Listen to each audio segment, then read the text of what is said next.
What is going on, guys? I'm Nick Faribault here with Derek Bell. We are here for another film breakdown. It's been a little bit, especially during this weird Ravens week with all the COVID going on, but it's Wednesday. We should have a game. Derek, man, we're here breaking down film from the Jaguars game and the Ravens game as well. If you can believe, there was a game last week for the Steelers. The Jaguars game Long time so long ago.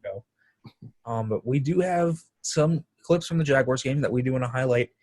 Starting off with this first game, it's with this first play. Excuse me, it's 3rd and 10. Derek, I'll give you the floor. I mean, this is kind of all Deontay Johnson and Big Ben. Yeah, so it's, like you said, third and long. Steelers in their kind of their base, their 11 personnel. Johnson's going to be up top. Corner, I think that's Trey Herndon. Going to be in bump and run, but just wanted to highlight kind of the release. Johnson does a really good job getting a free release. Corner never gets his hands on him. Stacks him really easily. Jacksonville's in a cover two. The Steelers are kind of running a clear out route concept with Chase running the go kind of from the slot to kind of occupy that safety. He's going to kind of split them, which kind of holds those two guys for Deontay to come underneath. I did think this was a pretty good throw by Ben. He's got a guy in his face because Filer gets beat around by his guy. But I thought it was a good throw by Ben, throwing with anticipation. The ball was out before Deontay kind of even breaks for the dig route. And also credit to him for, that catch kind of away from his body, sliding. Not an easy catch by any means. And he made a couple really difficult grabs. I know that you highlighted how many contested catches he made last week, and that was really impressive. He had a really, really good game. Yeah, I mean, this is going to be a surprising stat for a lot of people. He leads the Steelers in contested catch rate. It's impressive. Actually, I mean, I think he's. I mean, it's 44%, so like it's not great. But he is more than Juju, more than Claypool, even more than Eric Ebron. So, he's been everything. But this is AB. I think he's more Chad Ochocinco, but this is like top level route running stuff here. Because he sets up the release like he's going to run a slant or an in, and watch the corner just freezes his feet. That allows Deontay to then accelerate, stack him, and get that separation.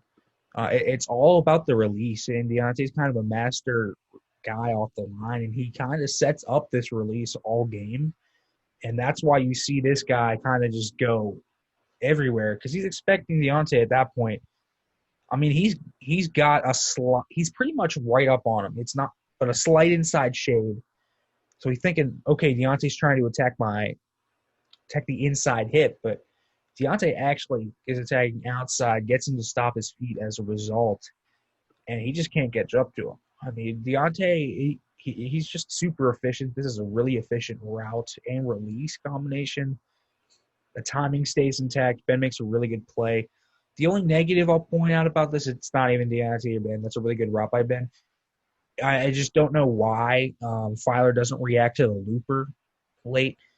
That's kind of basic stuff you're supposed to do. I think, Derek, I'll throw this back to you. I think you and I can agree with this. One part of the O-line struggles has been Matt Filer just not playing well. Like, this is basic stuff he was doing last year. He's not there this year, man. He's not. Yeah, the interior of the Steelers offensive line, man, it's just very shaky right now. And I know last week was a little bit better. They ran the ball a little bit better. I think some of that was James Conner just kind of playing out of his mind on a couple of different runs. But even in pass pro, Filer hasn't been as good at left guard as he was at right tackle, which you would think the opposite. I know you brought up the fact that he doesn't have the typical like tackle type length that the Steelers and most teams look for. But yeah, I mean they're struggling to communicate on stunts. Just don't really see Filer, DeCastro, and Pouncey really playing at a high level right now. I think Al's done a decent job at left tackle. I think Chooks has played well, especially for the role that he was kind of thrust into. But I think this also kind of highlights why they're struggling to throw the ball down the field as much and why Ben's getting it out of his hands so quick. Is just you can see right here. I mean, they run this is an 18-yard dig. Um, Ben barely gets this ball out. They're just struggling because every time they try to go deep, he's getting hit at his age, coming off major surgery. You don't want to have him take unnecessary hits. So I think if the O-line can kind of pick it up a little bit, they can start taking some more deep shots without him getting drilled on the release. But just have to see. Hopefully they play better against a depleted Ravens defensive line this week. All right, so next play, we're going to actually highlight the running game. The one of the few runs where we have kind of the perfect marriage of solid blocking and a good play by the running back. This is a lot on James Conner, but watch the tight ends over here, Eric Ebron and Zach Gentry. They actually do a nice job here. You're going to watch Ebron kind of seal off this edge defender. It's a nice job by Ebron to get that push. But I want to highlight this. Watch James Conner. Here comes Schobert into the hole, 47. He drags him into the hole, and as a byproduct, it's bringing 20 down. Connor's pressing this line really well to set up for that cut outside. So he gets decent blocking, and kind of look what happens here. Connor is doing a great job getting Schobert in there. 20 comes down, and then look, all he has to do is kind of use his burst and his athleticism to get to the outside. So this is a really good trait for a running back to have, that vision to really burst it outside like that. That's really good vision by James Conner.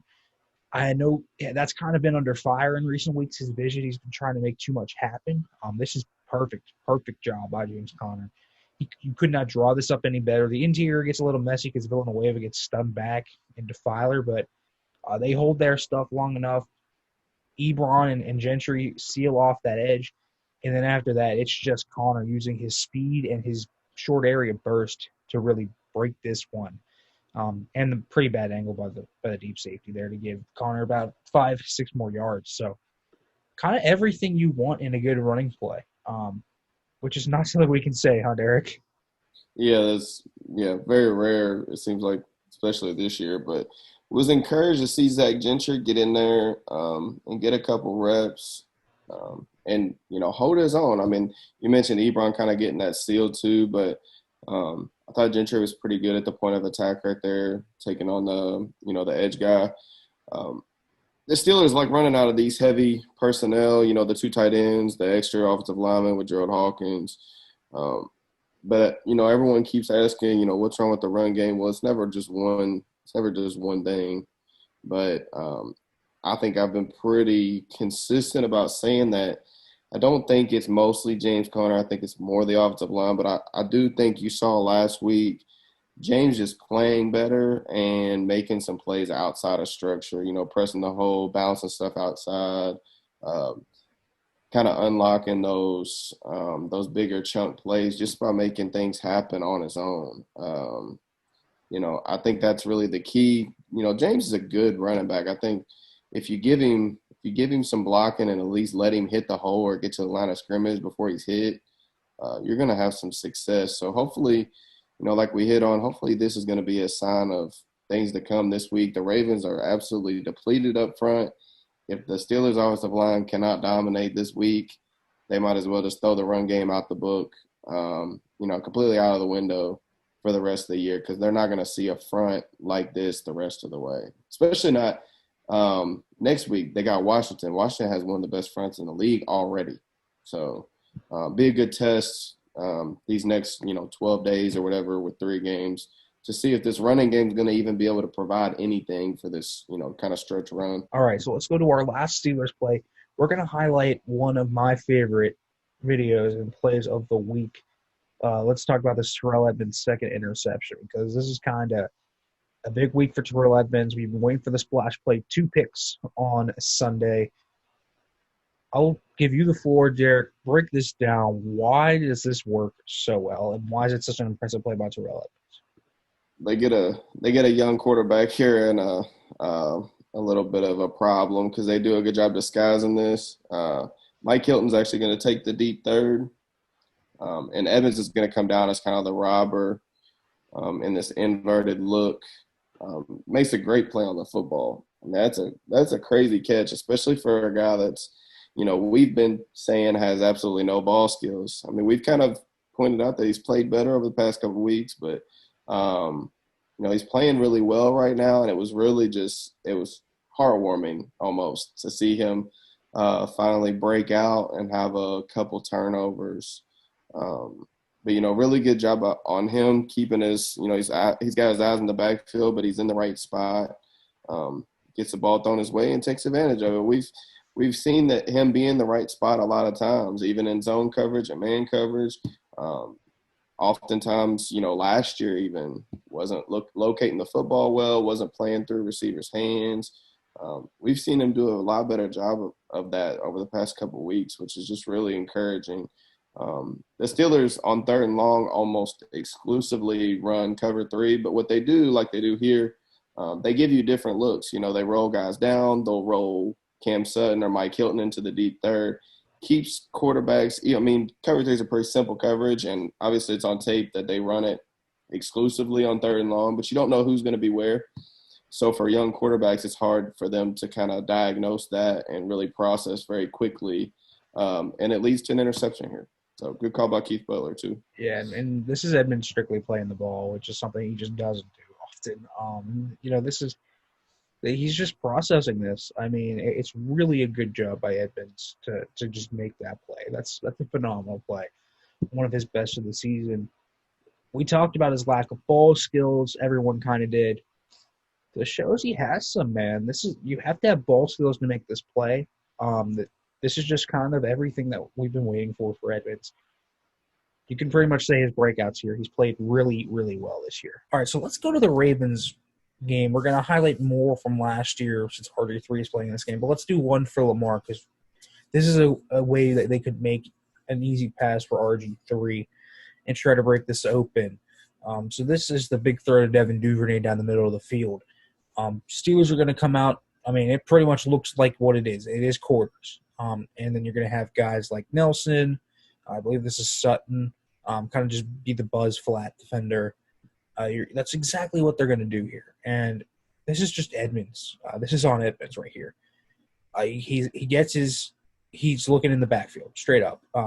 Your eyes have no place in the backfield. That's kind of what I say. Your eyes just have no place in the backfield if you're a DB, unless you're something like a robber, but certainly not as a quarters defender. You are in a 1/4 zone. You have to keep that integrity. Edmonds has to carry this vertically. It's straight up on him to make this play, and he clearly just he's reading Lamar.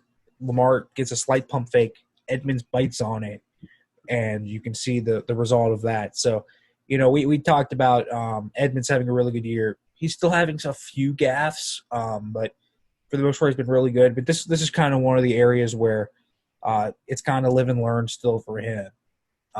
You just keep your eyes on the receiver, play through the receiver, because this is pretty much man coverage at this point. Quarters is a zone coverage at heart, but it can also turn into man coverage really quickly. This is essentially a man coverage concept here because that's his man. And that's kind of what he does here. I mean, Derrick, I don't know if you have much to add, but this is kind of on Edmonds. And if they can get him biting again maybe on this, could be a quick, easy throw for RG3 for a big game through the air. Right. I think the Ravens are going to be really calculated in the shots that they take deep with RG3. We kind of know what to expect. It's going to be similar to last year. It's going to be a run-heavy game. That's the kind of script that they want to, kind of implement. But I do think they'll try some different things with double moves. Seeing as they had success, going at Edmonds last time with this deep ball, I could see them, trying this again. Credit to Duvernay for kind of the nuance in the route too, with the kind of the stem inside to get Edmonds to kind of break a little bit. A better, like you mentioned, a better throw from Lamar probably scores this from here. But we've asked why. I get a lot of people asking me why the Steelers don't play quarters. Me and you have talked about that.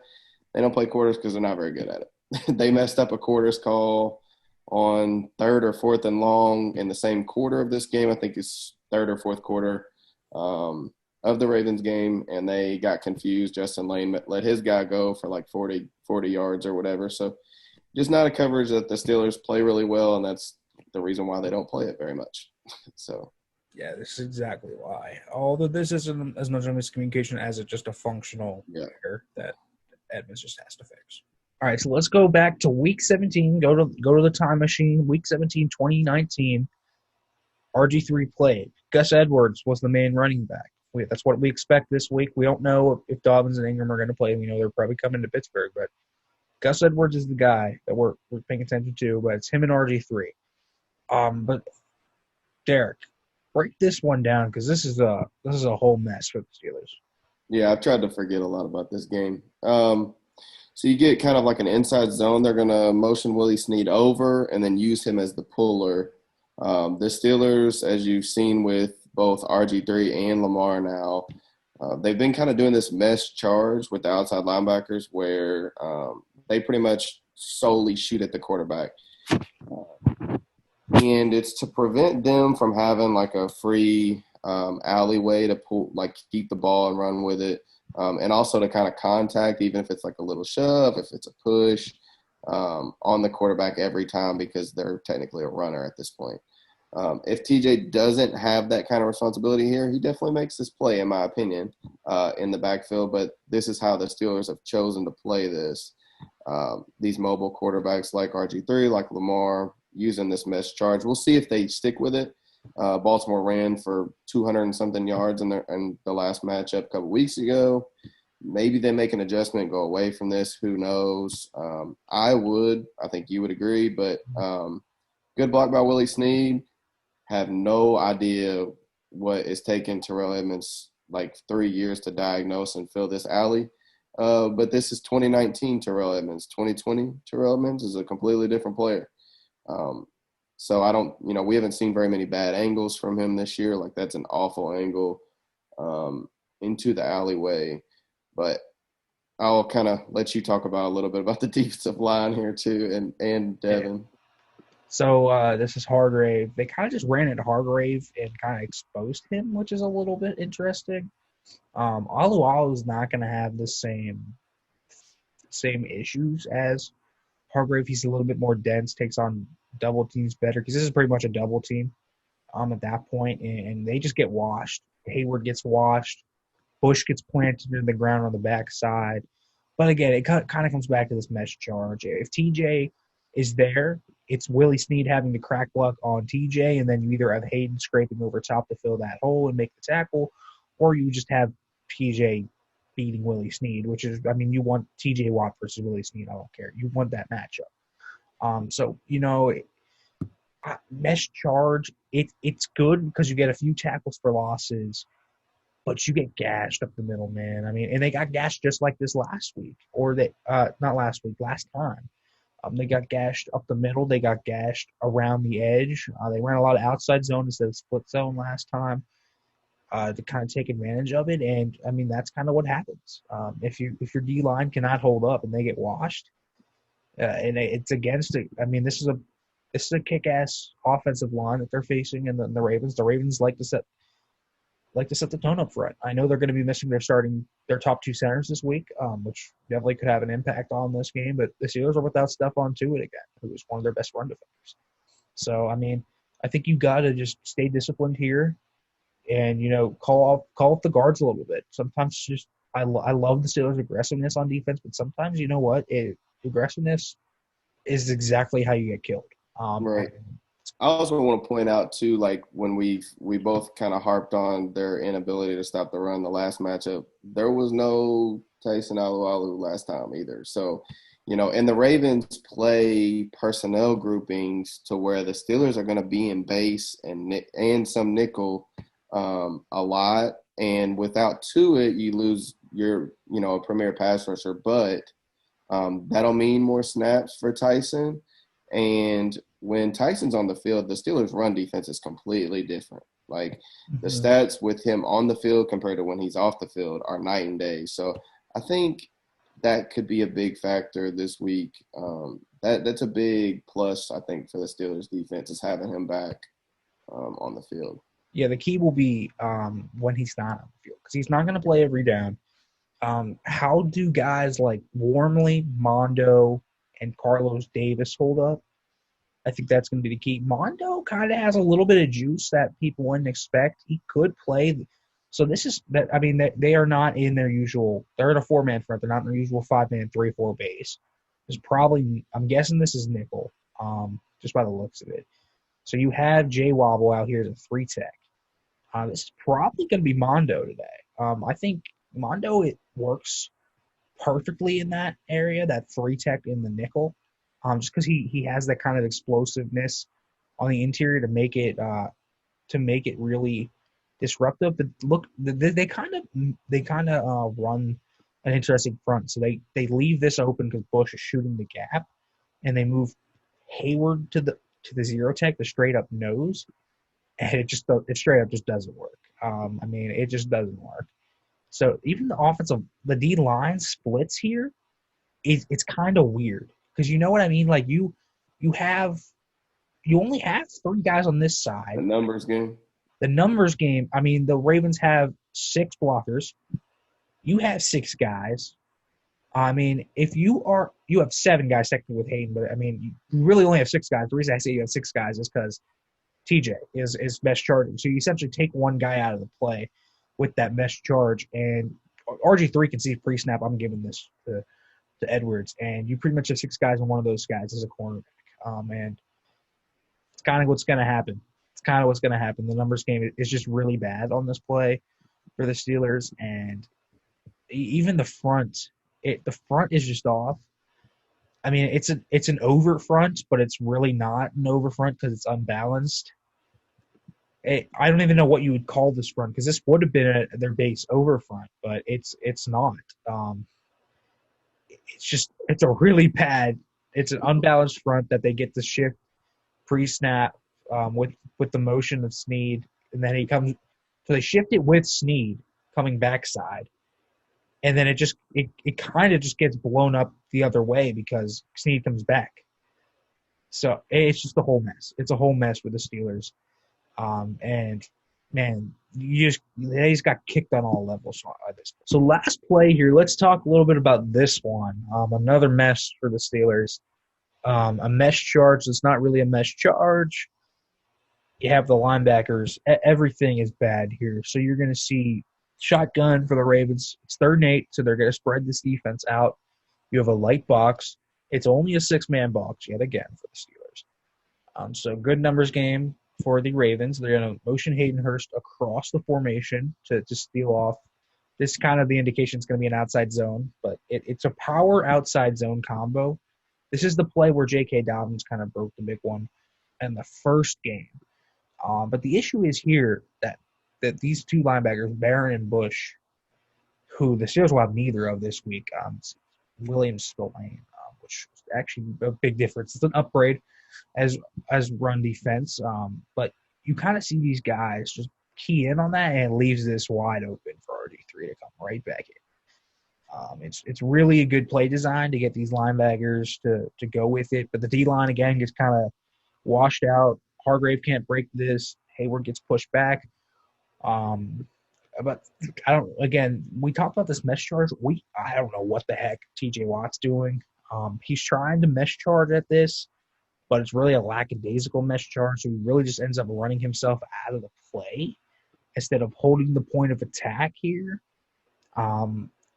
Derrick, I don't know what you kind of see here, but, I mean, the linebackers definitely are at fault here, but, again, just don't know what they're trying to do with TJ here. Yeah, it's just kind of a schematic issue here.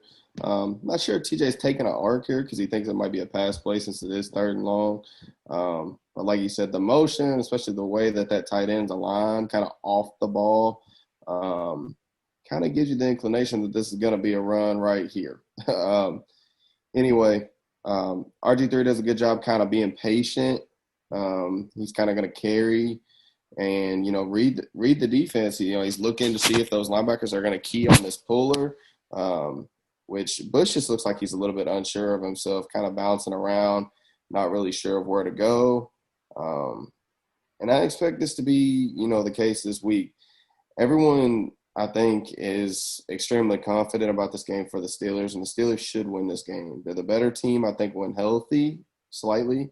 But this is the dismantled and depleted Ravens team that they should win. They should win this game by 10 points or so. But I will say, when RG3 started this game last year, this is a must-win game for the Steelers, really, to make the playoffs.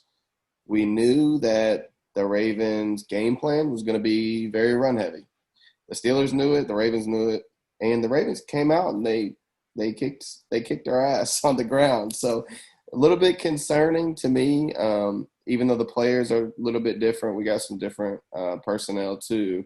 But this is going to be the same type of script. It's going to be a lot of, quarterback read, quarterback options, zone read, inside zone. Like, you're going to see a very run-heavy script. Steelers just have to answer the call, win at the point of attack, be disciplined in the rush lanes Mhm. in order to win this game. I'm Yeah, not the really extremely linebackers. concerned about anything else.